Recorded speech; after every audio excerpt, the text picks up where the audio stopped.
पौष शुक्ला पुत्रदा एकादशी। पौष शुक्ला पुत्रदा एकादशी।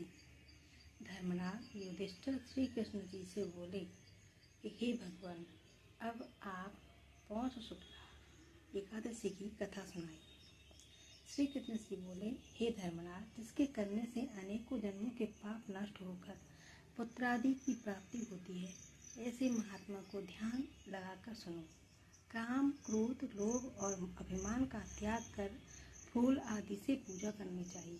इसकी पूजा भगवान नारायण के नाम से होती है।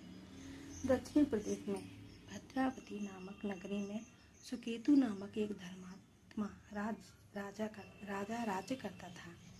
उसको सब प्रकार के सुख होते भी पुत्र नहीं था, इसलिए वह बहुत दुखी रहता था। पुत्र प्राप्ति के लिए जप, तप, यज्ञ और दान आदि करने पर भी जब पुत्र प्राप्ति नहीं हुई तो वह दुखी होकर राजपाट छोड़कर जंगल में चला गया। वहाँ भूख प्यास से तड़प आत्महत्या करने का विचार करने लगा। एक दिन व्याकुल होकर भगवान से प्रार्थना करने लगा कि हे भगवान, मैं बहुत दुखी हूँ, मेरी रक्षा करो। इतनी कथा को कहकर श्री कृष्ण जी बोले कि हे युधिष्ठिर, इस प्रकार भक्त की सच्चे दिल की प्रार्थना सुनकर मुझे उस पर दया आ गई और मैंने उसके समस्त पाप क्षमा कर दिए। तब उसे एक आश्रय दिखलाई पड़ा। वहाँ बहुत से ऋषि तपस्या कर रहे थे।